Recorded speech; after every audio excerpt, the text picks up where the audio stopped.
welcome back to As Told by You. I want to introduce Cyrus and have him introduce himself.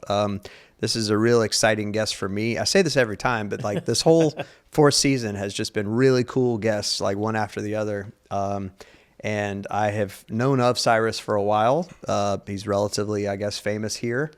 And so I'll let you introduce yourself and tell us what you do. Okay. My name is Cyrus Frakes. I was born and raised here in South Carolina. And at this point in my career, I am a professional pageant coach. And right here in Columbia, South Carolina, we work with girls from across the country to prepare them for their local, state, nationals, and a lot of time international pageants around the globe. Wow. Yeah. Have you ever had someone go to like Miss Universe or Miss America? Yeah, we've had, we worked with, I was young in my career, but we worked with Kim Aiken, who was Miss America back in 1993. And she's a great girl and was such a great representative. And, she won at 18 years old, which was kind of unheard of at the time. But she was amazing. We've had lots of girls who have gone to Miss America, who have gone to Miss USA. Our full-time lead instructor, Amanda Bluestein, she was first runner-up to Miss USA in 2004. And we've had girls go to a lot of the pageants from America, USA, Miss Earth, Miss United States, Miss World. We had a first runner-up at Miss World a couple of years ago. So I feel like we've been pretty successful. So you just listed off like 5 different like major pageants. So is there like a pipeline that, in sports you have minor leagues and they guide you through into the major leagues, right? So is there a pipeline of pageants that... In the South, there is a pipeline of pageants. I guess I have to go back to 30 years ago.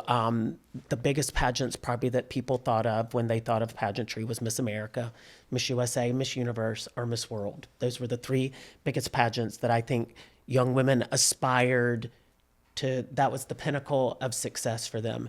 Now, in a generation where people try to say pageants aren't relevant, we have more pageant systems now than we've ever had before. Oh, yeah. And they really start now on the elementary school level. Right now, we're in the middle of doing elementary school, middle school, and high school and collegiate pageants. Wow. So these start in October and they go to March. And most of these girls who do their high school pageant or their college pageant, they're either directed to another pageant or they've been doing pageants since they were a little girl. And this is just the next rung on the ladder to bigger and better things. But a lot of girls who come to me, I'll ask them, I'm like, you want to win your high school pageant, right? And I'm said, do you have any other aspirations? And they're like, yes, I want to be Miss USA or I want to be Miss America. But this is the doorway to it. Back in the day, I think you could show up with your heels and your gown, and if you were the prettiest girl, you were going to win.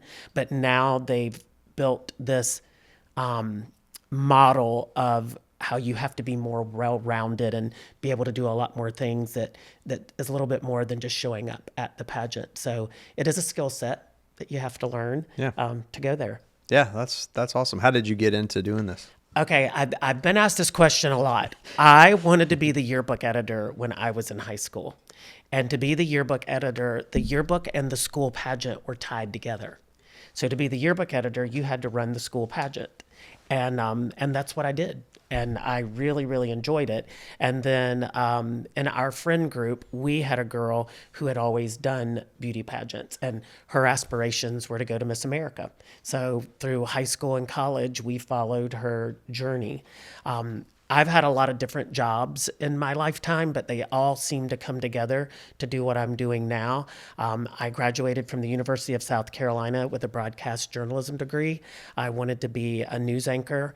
I ended up doing radio, and I ended up doing radio marketing. I also worked in the bridal business when I was in college, so that kind of introduced me to the fashion industry. While I was in radio, I worked out of a modeling agency part-time. And so I would work 3 days a week and every other weekend just to work with local girls who wanted to do their high school pageant. That's really how it all kind of started. And I just had a knack for kind of helping girls package themselves. And then it just kind of grew over the years. And I really enjoyed my time in radio. I spent 20 years there. I ended my career with Clear Channel Radio, which people here now know as iHeart Radio. It changed over to iHeart Radio. But in 2010, I had the opportunity to do a reality show. Discovery Entertainment randomly found me online when they were looking for some information. They were already set to do a reality show, and then somehow they stumbled across my information, and they came to Columbia, met with me, and a year later we did a show called King of the Crown. And I knew right then that it would probably be the only opportunity if I was going to try to take my business full time, to take it full time. We filmed for 4 months. They did 13 episodes and it ran for a year. And then 10 years later, the episodes still run like on Hulu. Streaming now, right? Yeah, it streams everywhere. Weren't streaming then. No. Right? Unfortunately, I was not on the receiving end of the benefit of streaming, other than now it's like commercials for my business. Right. Yeah. So, Right. and the one thing I do tell people about me being in a reality show and what I do in real life, this is what I do. My show was really about, I did not know until I went on my first press tour that a lot of people in the reality shows don't do exactly what they say they were doing in their show. And I was like, oh, wow, so you don't really do that. No, they just thought I would be good for this show. But I actually really did that. And so I wanted it to be an opportunity to be able to take it full time. And we've been doing that since 2010. Have you thought about turning it into a YouTube show? No, I have not. I think you probably... Because honestly, right now, Discovery Networks is not necessary. Right. Oh, you're correct. You know? You're correct. And so the easy thing to fall on is like podcasts, similar to that, where that they have become a major force in media. Absolutely. Without any network support. You got comedy shows like The Daily Show, and you got like The View and things like that. But I can't think of any network show that competes with Joe Rogan or any of the rest of those from an influence standpoint. So yeah, YouTube. Well, it's definitely something to look into, and that's why I'm here today. Yeah, because when I had the opportunity, I was like, well, I definitely see the value in doing that, and I'm never short on talking about myself. So well, then it's perfect. That's a great fit. To tell your story. It was a win. It was a win-win situation. That's a great fit. Yeah, exactly. Well, in my thinking through it, as you were describing what you did in the reality show and all that, it's kids today don't watch TV. No. They watch YouTube. And they all have their own YouTube stars that they... Incorrect. And they're influencers that they love. And I have two nieces who are into pageants. They Meadow Glen Middle School. We work with girls from there. And they love it. Like, they were sending us videos of them practicing their interview questions and all that stuff. So that's awesome. Those girls would absolutely, and one of them also does cheer as well, competitive cheer, and they're very good. And those girls are the ones that would sit and watch your show.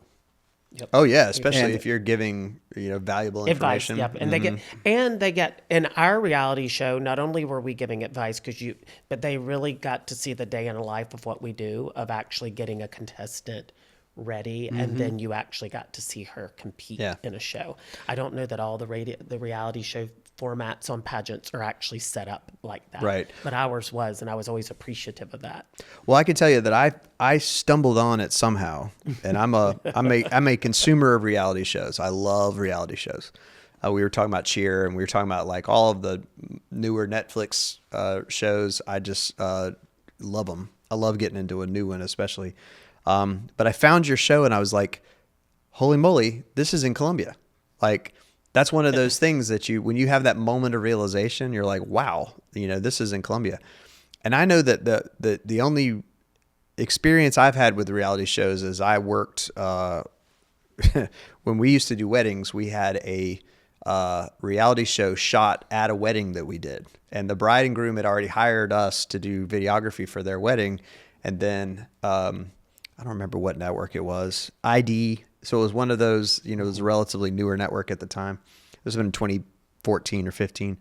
And they brought in like 18 people to run this thing. And there's no way a wedding's going on with all these people around, right? And so the entire wedding became about the show. And they were feeding mom lines and they were feeding dad lines. And so when we got to the end of it, my goal was I wanted to get the wedding video finished before the show came out, because that was my important thing. I was like, if the network is doing it, I got to beat them to the punch, because my vision of it has got to be what they remember, not the TV show vision of it. Right. Correct. And so I sent them the video, and then they were very happy with it. I put it on our Facebook page at the time, and the producer of the show called me and said, "Hey, I need you to take the video down because your video conflicts with our storyline. Our storyline says it went this way, and your video paints it to go this way." But you told the truth. I told the truth, obviously. Right. And so that was my only experience with it. And, getting to watch them work for the day, my goodness. I mean, for many of our wedding people that are listening to this, they took over the church. Mm-hmm. This is Grace Church in downtown Greenville, and they had lights in the church. They were calling shots. During the middle of the ceremony, you had a cameraman with a LA Kings hoodie on and a backwards baseball cap up in their faces with cameras. And I'm like, okay, wait a minute. We get restrictions in these churches all the time. We can't go past the back row.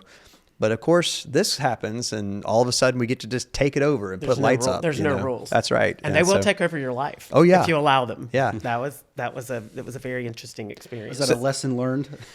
Yeah, I don't regret doing. I feel like when we did our show reality TV, well, we were never called a reality show. We were categorized as a docuseries. Okay. Because they documented 4 months of that's the way that was explained to me. Right. They said people will call it a reality show, but you're a docuseries, which means we're going to just document what's happening. We're going to document what is happening. But I mean, I had no concept of what was going in. The best advice I'd given is one of my former clients, who actually went to Miss USA, ended up being a freelance in LA, where talent scout. She was a talent scout. So before I agreed to do all of this, I called her up and talked to her. And she said, the only advice I can give you based on what I know about reality shows is, she said, I know you'll have no control over editing. Mm-hmm. She said, but if you don't say it, they can't air it. So I always kept in mind, and I think a lot of that's people. a good rule for life, I think. Oh yeah, if you don't say it, they can't edit it. Yeah, it. That's right. That's especially perfect. now because there's cameras everywhere. Mm-hmm. Cameras everywhere. We just had an off-camera hot mic topic. So. That's right. That's right. And I think for me, the way I went into it, I'm sure when a lot of people get reality shows, they're very excited and they'll go into it and they'll do whatever anybody tells them to do. I was an adult, I wasn't 20 when I got this. I was in my 40s when I got this. And so I sat down, and my first question was, what is the end game? And the end game for me was not to ruin my business. Yeah. Because I can't imagine that some of these shows haven't ruined some people's either businesses or reputation, because my goal was to use this show as a vehicle to try to go full time and still have some kind of integrity when it was all done. Well, but you had the other problem, which is that you get like buried with so much attention that you can't handle it. And right. That also is a problem. Yeah. That was a whole, Then trying to handle then you're trying to do your job full time. You have a show that's airing. Ours was done by Discovery Entertainment and High Five Productions, but it was purchased by TLC. So TLC was where it actually aired, where it aired, which they have a huge following, and it did that actually gave me the opportunity. I met a producer in all of that. I went from The King of the Crown, then I did a show with Tyler Ryan called The Week the Women Went, and it was by WeTV, and they did it in Yemassee, South Carolina. And it was where all the women were put on a boat to a cruise, and the men were left to run the town. Well, in the 3 weeks that they were going to be left there, the community beauty pageant was going to take place. So instead of just kicking the beauty pageant out, they let the dads help get the girls ready. And then they brought me and my team in to help the dads. Right. And then I met a producer there that helped me go to Bravo, and I was on The Real Housewives of Atlanta. Oh. I worked with Cynthia Bailey. Cynthia Bailey was actually discovered in a pageant when she was in her early teens. And she became an instant model in New York. She was like a big in the 90s, a huge model. Well, as part of her narrative, she wanted to do a pageant, really do a pageant. So they linked me up with her, but instead of actually being like helping her on the sidelines, telling her what to do, she actually brought me into the show to do it. But the point I was going to make is that introduced me to an even bigger audience outside The Real of pageant. Housewives is network. Oh yeah, Yeah. that was no joke. Yeah. I couldn't go anywhere. I couldn't even go to Dollar General without somebody. They were like, "You were on the." I was only on 3 episodes, but they were. I mean, everywhere Yeah. I went, they were like, "You were on the Real Housewives of Atlanta." Yeah. But I also have gotten the opportunity. I got to do 3 different shows, and I got to play myself, which is the easiest part. Which has been the easiest part to play. That's awesome. Yep. That's a cool story. I guess that was the heyday of like Dance Moms and like a lot. All of that was all going of that was on at happening one time. about It's that same time. The height of the Housewives, the height of the pageant reality shows, Dance Moms, and there was another one about a cheer team that was really big. Yep. So like you're right, they were all at the same time. And I guess what happened to Abby Lee Miller is probably what you don't want to happen, right? Which is Right. that you get infamous. Yeah. And you don't want to become infamous, right? And then you become, that's because, I don't know. I think I know why she became infamous, but it wasn't because of her being on Dance Moms. Right. I think it was because she didn't pay her taxes, right? Right. Yeah, Well, she didn't. that's why she got yes. She's had a hard time of it. Right. Yes. And then I knew she had a scare with cancer. Right. But the one thing that I've never met her. I ran into her briefly at an airport, but I do know some of our clients who have actually met her. And I think the thing that I do like about it is apparently she's the same person, and she's not a different. What you see on TV is she's not putting on. Is what you see is what you get. And it's amazing that even in 2024, we still care about what JoJo Siwa thinks about anything. Oh, I know, right? Because of Dance Moms. Yeah. I mean, that's pretty amazing stuff. Well, you know? can have a breakout star, Yeah. and that's also what I think reality TV is meant to do. While a show may be about somebody, it also gives someone else the format to be able to live out their dream. And I think definitely for JoJo, that happened. I mean, she became a superstar. Yeah. And it's about building that personal brand when you see the opportunity, So Bill mentioned personal brand, but that was definitely one of the things that I wanted to ask you about. And did you intentionally say this is the type of brand I want to build and kind of morph that into who you are and what you do? Or was it something that just kind of naturally happened? I think for me, Because you have a distinct personal brand. yeah, I think I've always been who I am. I think this is what is really funny is I talked to the people on Discovery Entertainment like 20 times on the phone, but then they wanted to meet me in person. The minute they met me in person, they were like, I think you'll get a show. Nice. And I'm just always been who I am. I grew up in the military. And so I grew up on the Army base here at Fort Jackson. So, you were always meeting different people and stuff like that. So I'm not real shy about meeting people. I do like journalism, but I also like the aspect of teaching. I think I've always had my own unique type of personality, but I think it was conducive for what I do. I originally wanted to be a news anchor. And my senior year at USC, they brought in a news anchor from California to teach one of our classes. And when the class was over, you had to go in before the last test, and he gave you your evaluation. And he said, okay. He said, you're going to get a good grade because you've been great in class. He goes, I just don't think you're going to be a news anchor. And I was like, really? He goes, yeah. He said, the problem, he said, have you thought about theater? He said, I just think you'd be great in theater. And I was like, and you're a senior. yeah. So I was like, yeah, I've kind of got my heart set on this. He goes, no, you're great on camera. You have a great voice on camera. But he said, the problem is when you think something's funny, whether it's funny or not, it just shows on your face or your body language. And he said, that's very natural to you. And he said, I think there's a setting for you, but I don't think it's sitting behind a desk reporting the news. He actually encouraged me to move to LA and do their, apparently they have a 2-year program there where you can be a red carpet host, or you can do a talk show thing. He said, I don't think you're not talented. He said, I just think there's a place for you, Right. but it isn't going to be telling people about car accidents and stuff like that. So, but when you talk about the brand, I think who I am, just kind of my business evolved out of who I was. If you would see my studio, I think it's just an extension of who I am. Yeah. And it's kind of a little over the top, but I worked out of a modeling agency, and modeling agencies are very stereotypical. There's not a lot of pictures or anything like that. And while I liked that, I always thought, God, if I ever have my own business, I really want it to be kind of like a Planet Hollywood, a pageantry where when girls walk in, it's like, it's okay to come here and play pageants. So I have like all of these mannequins with gowns that have been all over the world. And I have crowns that girls have won from their high school pageant all the way up to Miss USA.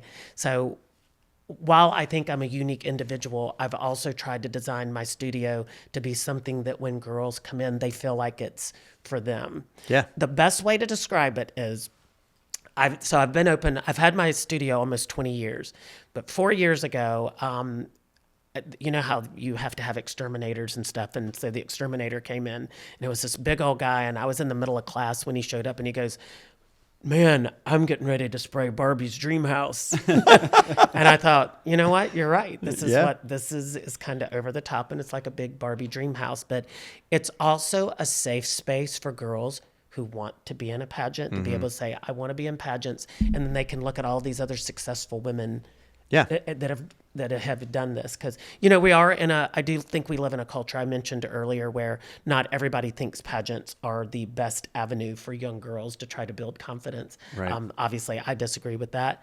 But you're always fighting the stigmatism that, pageant girls are dumb or they're not talented. Or one-dimensional. Yeah, or it's just all about aesthetics. But it really isn't. And I think that's what I had hoped our reality show or our docuseries gave people a little glimpse that it was a little bit more than just somebody standing on stage in a pretty dress. Well, I have to say, I remember it being well done. I always worry about seeing reality shows or anything that's shot in the South, anywhere, because they don't like to paint us well in the national stage. And I agree.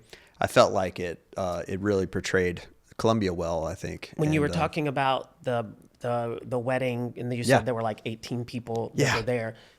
Everybody was from California, and there was a handful. We had like 30 people were here for 4 months. So basically, my staff and I lived with 30 people for 4 months. And just in our studio. And you're exactly right. They came in the very first day. They put sticky notes on things that had to be taken down that could not appear on camera. So they brought in somebody who replaced those things with things that weren't copywritten. They hung lights. It was just a complete different thing. But when you look at it on film, it looks natural. It looks like we're the only people. Yeah, like when it's me, when you watch my show and there's me and a young lady stand, and it was tricky because I have one whole wall of mirrors there. So it was very tricky about where they could be and where they couldn't be. Yeah, keeping them out of the shot. But in reality, you were standing there with like 10 people. Oh, yeah. Yeah. And y'all, these kids, because I work with a lot of teenagers, I love that age group. These kids were superstars. Listen, I was more nervous than they were. They were just like, I was like, hey, you want to be.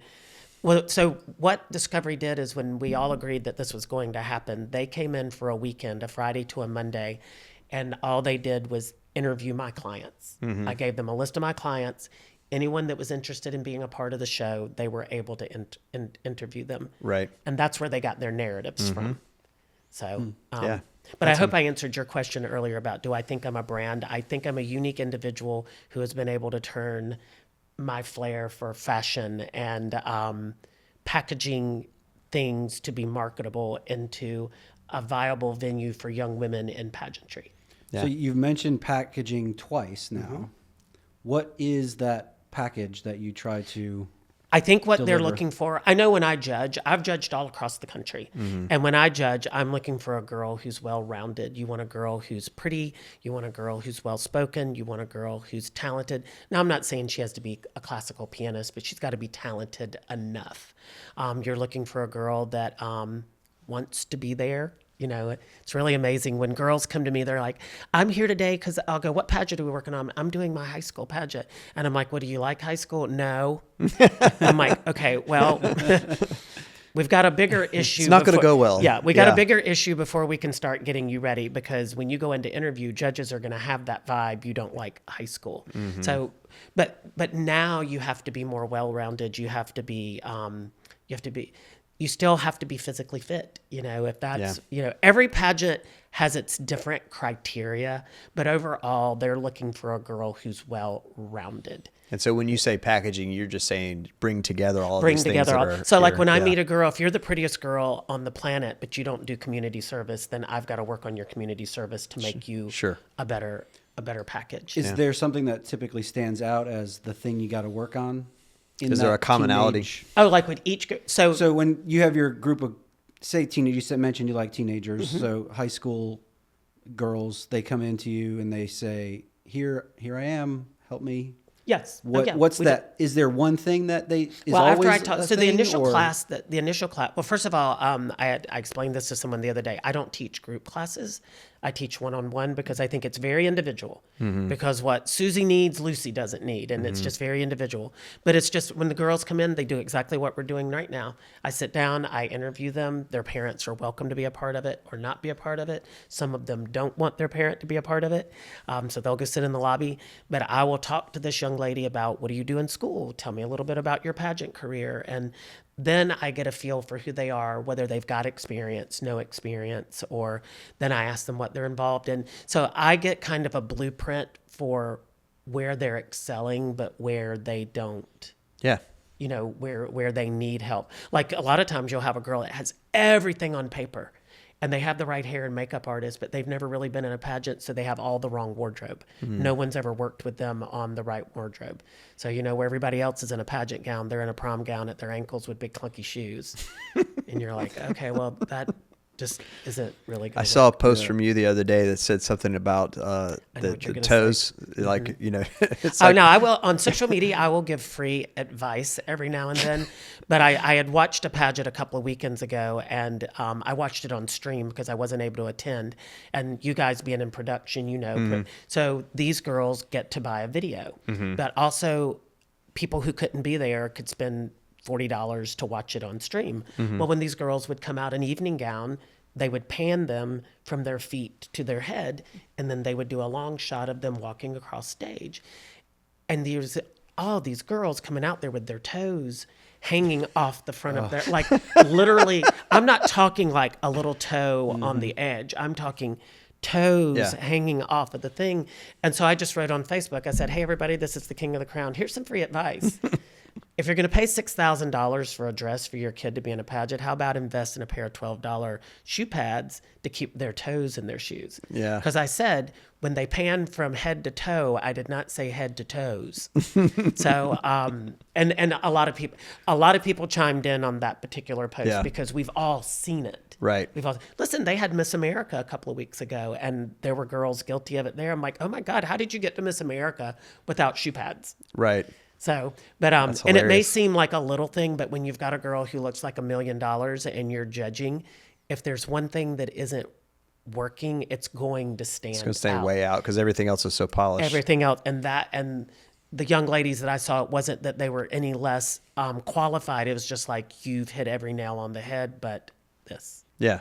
So, and then at that point, everybody wants to place blame. I'm like, if you have a pageant coach, they should have already looked at that. Your parents are looking at somebody. If you can't see it on yourself, somebody should have seen it. Right. The King of the Crown checklist. Yeah, that's exactly what. Oh, I can give you one too. Don't get me started on bad spray tans. I'm like, here we've spent $1 million to be at this pageant, and now a $45 bad spray tan is going to take us out. You know what drives me crazy is mic placement. So just from production standpoint, if they have the mic in the right spot, but your cable goes straight down, or it goes up and you can see the cable, or it's not looped properly, like it doesn't take much to loop a mic properly so that it tucks up under, and you don't have, anyway, that's my. Listen, when we did our show, there was a person that was their only job. Oh yeah. That was their only job, was to make sure that we were mic'd correctly so that we wouldn't lose something. Those are all body packs too. And so I was the times that I've seen that where I've worked with a sound person and they've got everybody's mic in their head, I just cannot imagine all those voices in your head for an hour and hours at a time, you know, just like listening to everybody talk. That's crazy. I love the talk about personal brand. And I think it's really interesting that, you know, when personal brands work, and when I say personal brand, I think your studio probably has a brand, but you have a brand. Mm-hmm. You have a personal brand. And I think it really only works when you just lean into what's natural, you know, for you. And so you were talking about, you know, your attachment to fashion and those kind of things. And I think, you know, if you tried to push that away because you felt like it wasn't going to be acceptable in some way, that it would have been a mismatch, you know? Oh, I agree. So, well, I love fashion. I mean, nothing would make me happier than go to the Met Gala. Oh yeah. But I love fashion. So when I worked in this bridal store when I was in college, it kind of introduced me to the fashion industry. And then when I got out of college, my first job was I was the marketing director for Belk department stores for all of their stores here in Columbia, but I was trained through Belk Services. Right. But you remember that back in the day was when they did Horizon and all these big shows. So we were always doing big fashion shows. So I felt like that gave me a background in that. I also did, I was physically fit, but I was never an athlete growing up. You know, like I said, I wanted to be National Honor Society yearbook. But I started my sophomore year in high school doing competitive speech tournaments. And, you know, people would rather die than have to stand up in front of a group of people. That's right. And I started... It's the number one fear. I started being trained. I had a coach. I started being trained, and you had to pick a topic and you had to give a 2-minute speech, and you would have to do 35 speeches to go to nationals. You'd have to win 35 competitions to go to nationals. And so the 4 years that I did that, I gained a lot of confidence and experience in what it takes to talk on stage, or what it takes to talk in an interview, or how to make a point in 2 minutes. Yeah. Now, every now and then I will still ramble, but you have to teach these girls, when you have a 3-minute interview, you've got to make your points quick, because you want them to ask you more than just one question. And so I feel like all of these little things that I did in my life, and then of course I was the marketing director for 6 radio stations, but I also got to be part of a morning show. So I was on the air, and that character was called Mr. Blacklist. And that kind of gave me my first little brush with fame, because I would just do this character on the morning show, but it became wildly successful. And but nobody ever saw who I was. Right. But then I would go places, and like I would order something, and the waitress would go, "Are you Mr. Are Blacklist? you Mr. Blacklist?" And I'm going, "What makes you think?" Because you sound like, you know. That's great. So it was, so it kind of be one of those things. Yeah, locally famous is not bad. Oh right? yeah. You know? Listen, anybody who says they don't want to be famous is lying. You don't want to be chased through the airport, but I don't want. Yeah. Yeah. Or you know. I was at, I don't remember. I think it was the Art Bar. I was at the Art Bar in the fall, and Cornbread Cowboy came. And you know who Cornbread Cowboy is? I do not. So Cornbread Cowboy, shout out. Cornbread Cowboy is a Instagram famous. He's got 680,000 followers on Instagram. Good for him. He does. He dresses. He's a bigger guy. He's got a very, very tight T-shirt. Usually has some kind of saying or beer brand on the front. Big old mustache and a trucker hat. And his whole thing is he gets out of an old car in slow motion and flicks a cigarette. And then there's a caption that comes up on, it's like, "On my way to do something," or whether he flicks a cigarette, and he's become famous. He walked into Art Bar and he got like, from the front door, people wanted to take pictures with him. I took a picture with him. Mopped him. Yep. Yeah, I took a picture with him. That was my profile picture on Facebook for a week. But I think that kind of stuff is amazing right now. That kind of thing, and that's probably another one. I guarantee you, he's just that dude, right? He just is that dude already, and decided to do these videos because that's who he was, you know. And I think that's where it works the best. Well, and I think we live in a culture with social media where people want that picture now. You know, back in the day, you did it and you stuck it in a photo album. Now people want to be able to post it. I judged a national pageant a few Januaries ago, and I met Miss World. And you don't just get to approach Miss World, especially if she has her crown on, because the crown's like $2 million. Wow. Yeah, so it comes with its own box and its own bodyguard. And I learned a lot that weekend being around the girl who was Miss World. They're not even allowed to touch it. There's someone who puts it on them, takes it off of them. Their particular pageant's very ceremonial.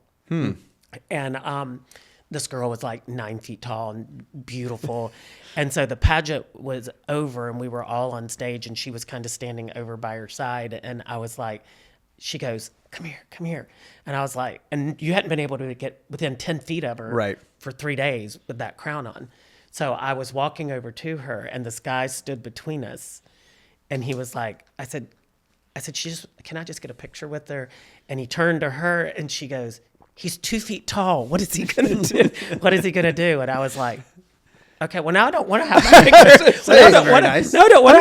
I'm not sure how to feel about that. But I wasn't. But anyway, but I got my picture made with Miss World and her $2 million crown. Oh my God, that's amazing. So, but like you said, people will do crazy things to get their picture with their favorite. I think that's so interesting. And obviously as the guy wearing khakis and a gray sweatshirt, like I'm not super interested in standing out, or being famous or any of that stuff. But I love being around it because I think it's so incredibly interesting. And I've run across so many people in our work. I guess 10 years ago or so, I did a video shoot with a guy named Kyle Carpenter who won the Congressional Medal of Honor. He was an Army. And he jumped on a grenade to save his platoon and got the Congressional Medal of Honor. And he came out to a client of my, location, and we covered his visit and all this stuff. Just the most gracious guy, that you would ever meet, humble, all this stuff. But those guys were so excited to meet him because of that. And that's something that, like, my mom wouldn't know who he is. He's not famous enough to be mobbed in the airport, but like he at least gets a little bit of that. But that's a real hero. That's a real hero. That's a real. Yeah. That's somebody that should be mobbed. Yeah, no in doubt. An airport. No doubt. And he was incredible. Such a nice guy. And he had a charitable foundation he was raising money for, and so he was kind of talking about that and stuff. And I love being able to be around people that I feel like are important or interesting. Interesting is good. You don't have to save lives to be. I was told one time, I think I'm interesting, but I had somebody tell me one time that I was a lot. They're like, "You're a lot." And I was like, I don't even know what that means. I've been told that too. So okay, well, whatever. good. Then go find less. I don't know what because I'm not gonna not be a lot. That's right. Be you. And I do. And like I said, I like to wear. I think if you've seen any of my social media, I like to dress up and where I go. And it's not always conducive for being in Columbia, South Carolina, but I don't care. I do love living here. I grew up here. I do get asked a lot of times why I opened my business here. I was going to ask that question. And it's because there's. I always say that pageants are like churches. There's one on every corner, and there's a pageant every weekend. So the South, and especially South Carolina, can support somebody doing this full time if they're, I guess, good at what they're doing, and you can build a clientele because literally every weekend there's a pageant, whether it's an elementary school, middle school, high school, a college pageant, and then you've got your festival pageants from like you have the Poultry Festival, the Peanut Festival, the Iris Festival. So Orchestrut. Orchestrut. I mean, there truly is a pageant for everything, and there's a pageant for everyone. And the other thing that has grown in the pageant industry is now it's not just for teenage girls who want to turn 19 or 20 and go to Miss America. We say that they're from the womb to the tomb. They have baby pageants. All the way up till last year, I worked with a lady who was first runner-up to Miss North Carolina Senior Citizen. Wow. And that lady was absolutely incredible to work with. And she did interview. She had to do casual wear, I think. She did beauty. And they had to do talent. And she sings on cruise ships. And she plays the drums. Whoa. That's awesome. That lady was absolutely phenomenal. So, but like I said, I think it's like any other expensive hobby. It's just, it grew and then it expanded to where it has all these other age groups. Yeah. The all the little legs. Which has made it grow, which has made the whole industry grow. Most people don't realize, when you say, when I went on my first, I guess, media Jaunt with the TV show, I realized that most people in America, if they see a girl with a crown on their head, they just assume she's Miss America. Right. They don't know the levels. the differences of them. We know. Yeah. We know, but they all just assume that they're the same person. But in reality, you have, like you said, you have all these little legs where it's all these different age divisions and you have all these different titles. But there is an echelon of titles that girls want to strive for. Well, I imagine too on that press junket that they were surprised because you can't fake Southern. No. You know, like if you're from Minnesota or you're from, California or whatever, and you try to act, there's no faking it. Right. Like, so I imagine if you went to any of those places, they were like, wow, this is the real. Yeah. Oh, yeah. This is They a were, real they were like, Southern guy. you're who you portray on.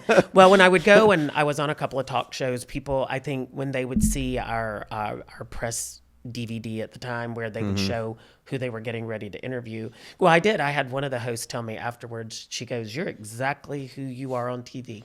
And she said, "I actually appreciate that."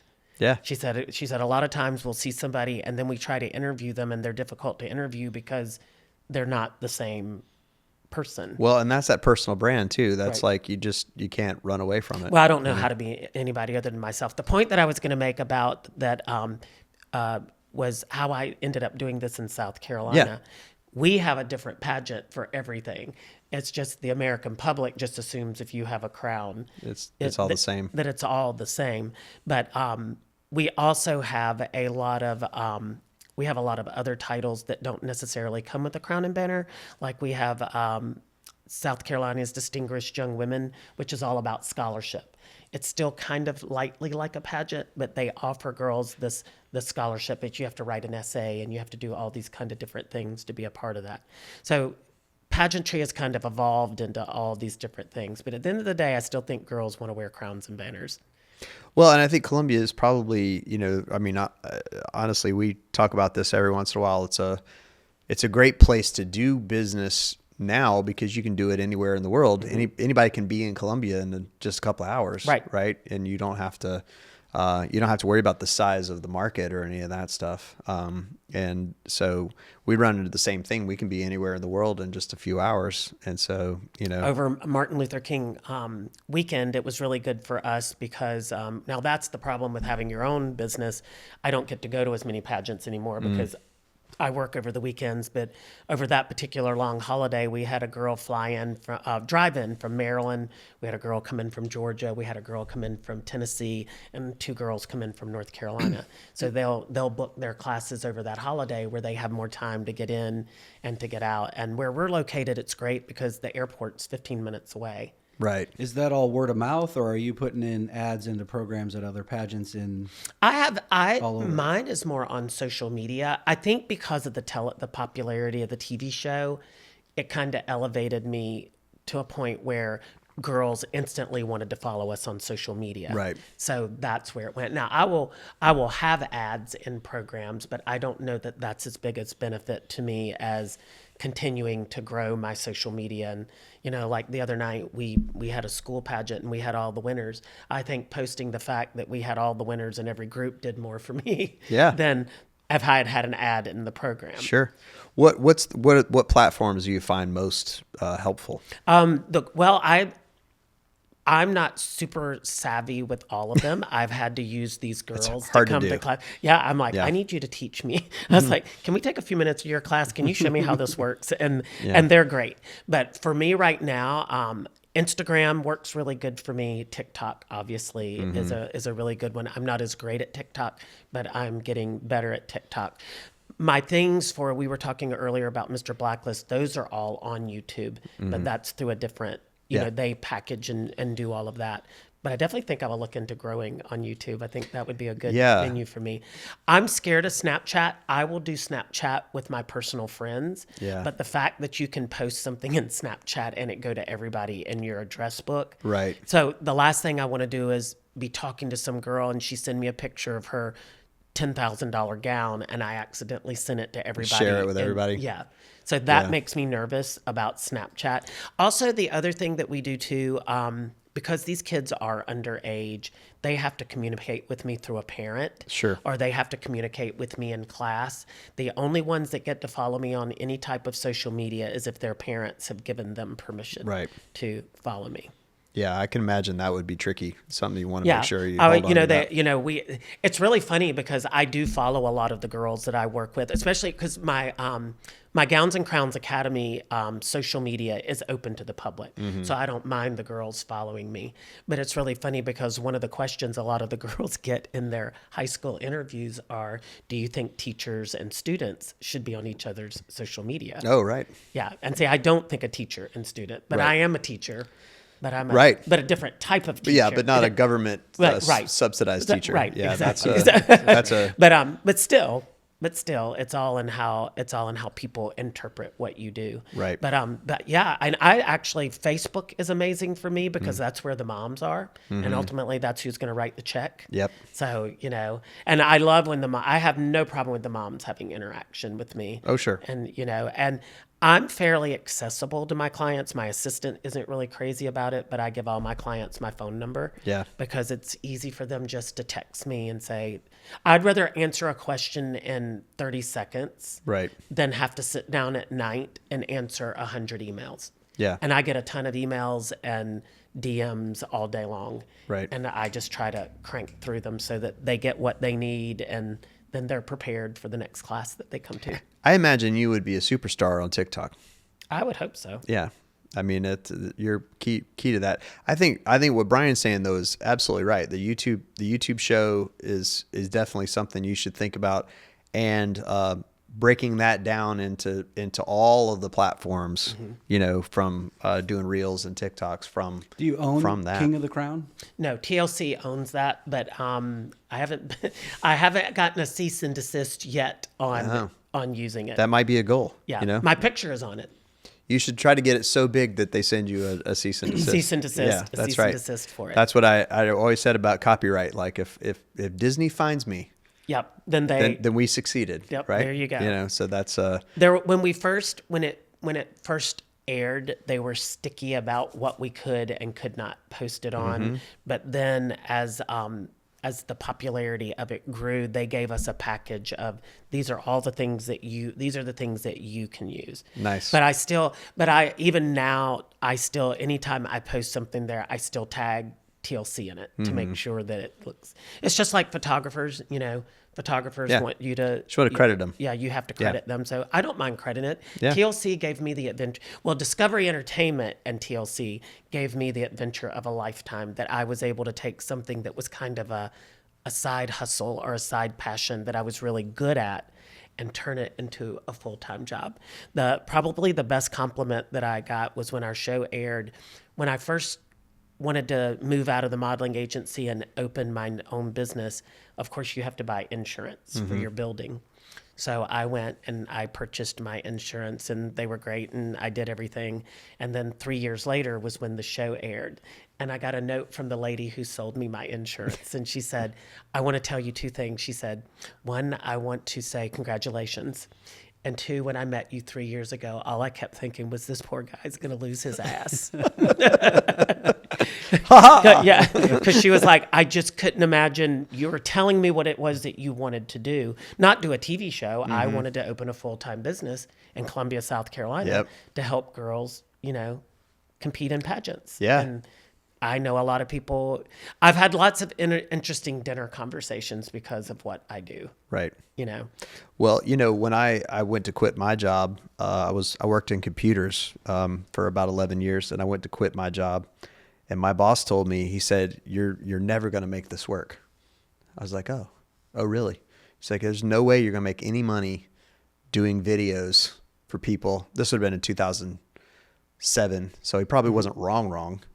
In 2007, that was still new. I just saw over the hill. I Right. saw over the hill. I was like, eventually, it's like, all right, now I get to prove somebody wrong, right? And that's always fun, when you can do that. Well, Cyrus, what does the future look like for you, and where do you see the pageant world going? Well, the pageant world has definitely changed over the last 10 years. They've gotten bigger.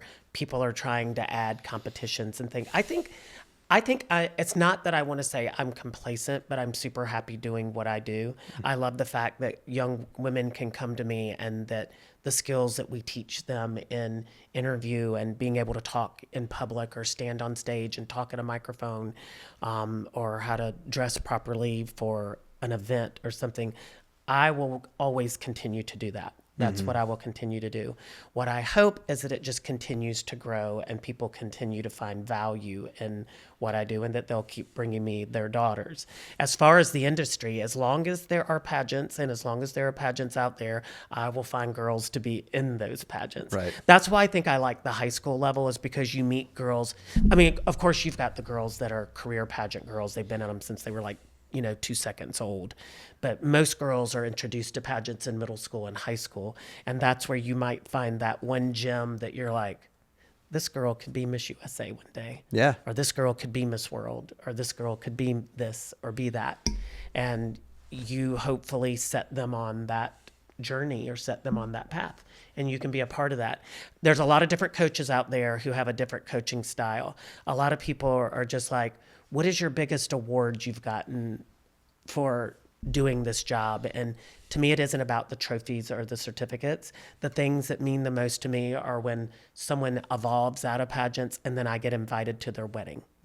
Or a girl will send me a prom picture on prom night and go, I just wanted you to see what I look like at prom. My shoes match my dress. And I'm like, okay, well, that's a plus. That's a plus. But those are the things to me that are kind of the reward. It's that it's not just like, I'm just teaching you just something to go be in a pageant. We're trying to teach you life skills, but then we're using this pageant as a report card to see if you can actually do it. Yeah. Build relationships. Yep. Yeah, so that's amazing.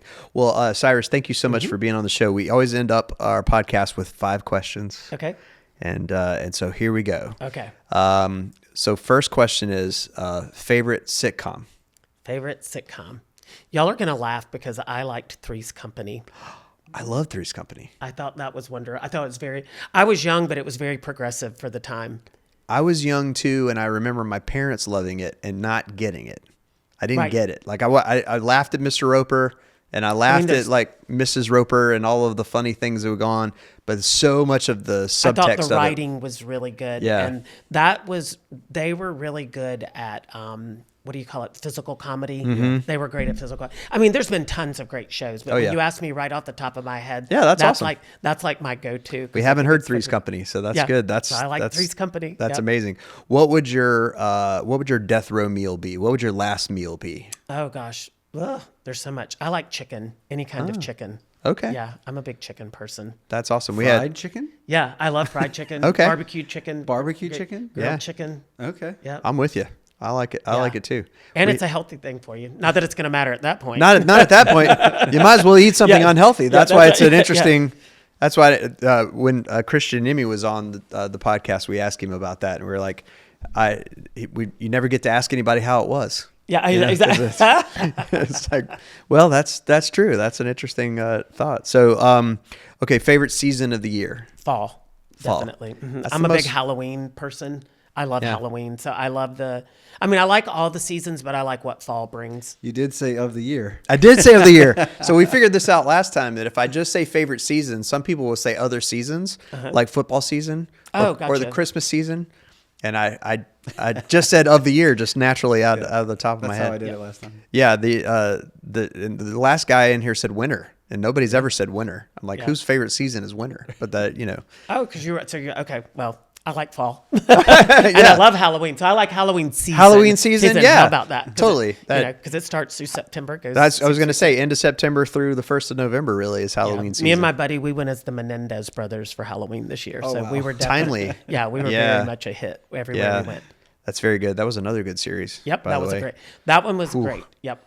All the Milli Vanilli that they brought back in that series. I was like, dug that right on back up. Man, like who would have thought in 2024 we'd be listening to Milli Vanilli? That's like, I was directing fashion shows using Milli Vanilli music when we thought Milli Vanilli was like really real. Yes, I was like, oh my god. Oh man, I was in high school hating on it because I was a metalhead. So I was like, but then when we found out it was fake, I was like, I love this. I love that they've pulled the wool over the pop music eyes. But it was also, it's it's interesting when you draw it back to what I do with teenage girls, seeing girls come to class that had watched that show, who would ask me, they were like, can we play this song? And I'm like, they'd bring it up. I'm like, that's Milli Vanilli. Where have you heard that? And they were like, it's on that Netflix series. But they were obsessed with it. Yeah. They were obsessed with it. Yeah. So. It's cool.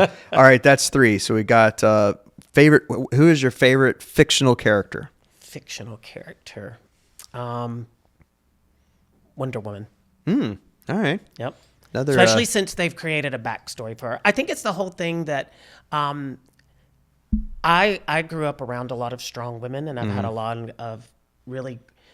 I always tell people the male influence in my life. I can name on one hand the strong men who have had an impact on my life, but I've had tons of women have an impact on my life. So I think Wonder Woman, and I love that. I love the way that they didn't reinvent her, but they told her real story. Right. You know, with all the of the story. all of her Yeah. story about where she came from and the fact that she was really a warrior. Because the 80s TV show was pretty one-dimensional. Yep. Oh, I Yeah. agree. I agree. I loved it. Well, that whole time period was one-dimensional. It wasn't just, Yeah. even Charlie's Angels was just one-dimensional. Yeah, that's right. you know. That's right. But we loved it. Yeah, well, what are you going to do, right? We loved it. Okay, so last one is favorite movie. God, this one's so hard for me because as part of my career in radio, I reviewed movies for the morning show. Okay. But probably a movie that I could sit down and watch over and over and over and over is Grease. Really? Yeah, Okay. with John Awesome. Travolta and Olivia Newton-John. Yeah. And I don't want them ever to remake it. I don't want Nope. anyone to ever remake it. I think that was a one and done. Yep. If you ask me for something modern, I really liked Titanic, and I thought that they did an amazing job with Wicked. Right. Yeah, I don't always think that stage musicals translate well into a movie, but I thought they did a phenomenal job. They mostly don't.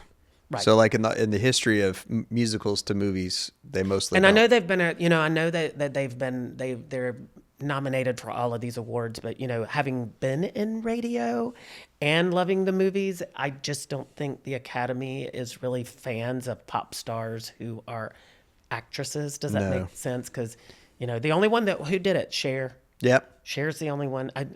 Madonna won a Golden Globe, but I don't think she won. She got the nominated Well, for Evita, but she didn't win. Jennifer it, Hudson won, but she wasn't fully a Pop pop star at the until After that. because she went from. But also Jennifer Hudson won for a singing role, and like Lady Gaga got nominated.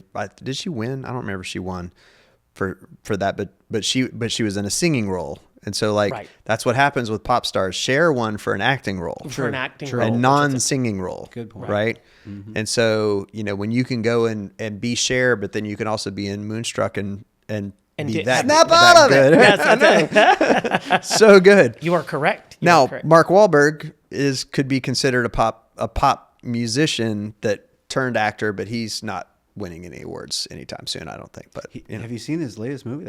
so I saw that he had a latest movie. I haven't seen him in anything I haven't lately. seen but- it, but it looks. Is that pretty the one good. where he's the pilot? Yeah. Yeah, Yeah. I haven't watched it, but I saw the video. I saw the trailer for trailer, it. Yeah, yeah. it looks like intense. It does. Yeah. I hate to go off on another tangent, but let me tell you. So I try to watch all of the Oscar nominated movies before the Oscars. It's one of those things. I don't follow sports or any of that stuff. Brian and I talk about that all the time. But I follow the movies like it's sports. And only like 3 of the movies that are nominated for Best Picture are streaming right now. And of course, Amelia Perez, since it's on Netflix, and Wicked, you'd have to spend $20 to see it on streaming. So I'm not going to do that anytime soon. My neighbor has it, so I watched it at his house. But so many of the rest of them just aren't streaming, and so I may not be able to see them before the Oscars. So I'm going to have to wait for all of them to come out. I'm not going to the theaters now, and I don't know. We haven't really talked about that on this, but I mean, for me and my daughter or my wife to go see a movie is $100. Yeah. Like, I don't know how kids date now. yeah. Oh my God, it's crazy. I mean, they I know do what group I know what dates? minimum wage is. I don't know. Aren't group Yeah. dates a thing? Oh my God. Listen, we used to be able to go out. I used to be able to take my parents' car. This is old guy stories. I used to be able to take my parents' car, fill the car up with gas when I got done, have dinner and a movie for like $20. I mean, it was nothing, and now you can't even get a single movie ticket. No, the bucket of popcorn at Wicked was like $20 just for the bucket of popcorn. Crazy. It lit up, but it was Yeah. like $20. And we know it's all going to come out streaming at some point. So, you Right. know, you Oh, yeah, just yeah, sit yeah, around and wait for it. It'll come out. Well, and, I do you think know. sort of like I mentioned Titanic earlier. I think there are those movies like Titanic It's and an Wicked experience. that it is an experience to see it on the big. But with a crowd of people who are all into it the way Oh you're yeah, into the night it. You we know. went, everyone was wanting. You know, they had signs everywhere asking Don't people sing. politely not to sing, but we Right. went to a late one, knowing that people kind of would sing, Mm-hmm. and it was good. I don't know. I think we live in a culture now where you see so much unhappy put on. You know, people would rather promote unhappy things than happy things. Yeah. I liked sitting in a theater and people wanting to sing and be happy and loved what they were doing. And Well, they'll have the sing-along version, right? Where that's the point yeah, of it is to I've been sing. to two Grease ones like that. Yeah, yeah, I've oh been yeah. to And those are Nickelodeon does them down there. Those are so fun. I love the Nickelodeon, and they're really great at. And doing that's the why sing-alongs. like Rocky Horror Picture Show got so famous and all that stuff because they it was allowed you to college participation. student. Yep. Yeah. Absolutely. That's a big help. Well, Cyrus, thank you so much for doing this. This was welcome. really a lot of fun talking to you, and it's great to meet you after all Thank you these for years having of me here. knowing Well, what's you're weird here. is our buildings are right across the I know, street from yeah, each other. you're I think just that's right the there. funniest thing ever. Yeah, so it'd be easy enough for us to come over and help you do a Yeah, YouTube I would show. love for you to come over and visit. And come help me teach a class. That's right. You I could could do definitely that. help me with interviews. I was like, how do you match khakis with a gray sweater? I can tell you. Well- I do it all the time. So, you know, it definitely is easy to do. Well, thank you so much. Thank you. And thank you for having me. Thank you, bud.